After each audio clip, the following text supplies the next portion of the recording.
Zdi se, da je vrnitev vojno na tej točki neizogibna, saj islamski režim povečuje svoje napade na regijo.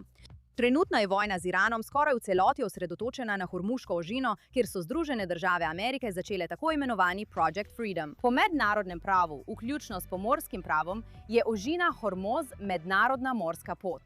Islamska republika nima pravne pravice omejevati tega prehoda, uvajati pristojbin ali pogojevati prehod, kar pomeni, da so njena dejanja očitna kršitev in dodatni dokaz slabovernega ravnanja. V ponedeljek so sile Islamske republike v ožini napadle ameriške vojne ladje in trgovska plovila z raketami, droni in manjšimi čovni.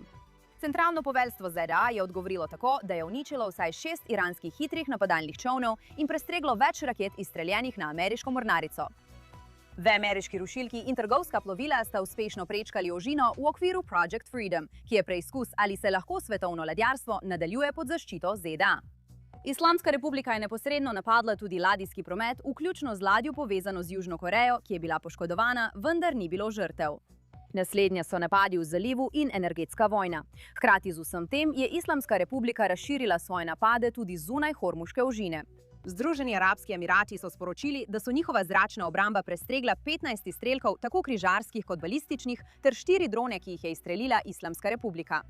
En napad z dronom je povzročil požar v naftni industrijski coni Fudžajra in 3 osebe so bile poškodovane. Zadet je bil tudi tanker povezana z ADNOC iz Združenih arabskih emiratov.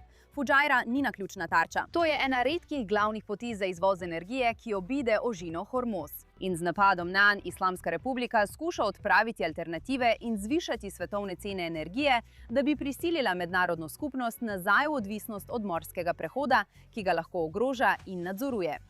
Režim je v svojih napadih napadel tudi Oman, pri čemer so poročali o napadu na stanovanjsko stavbo in več poškodovanih.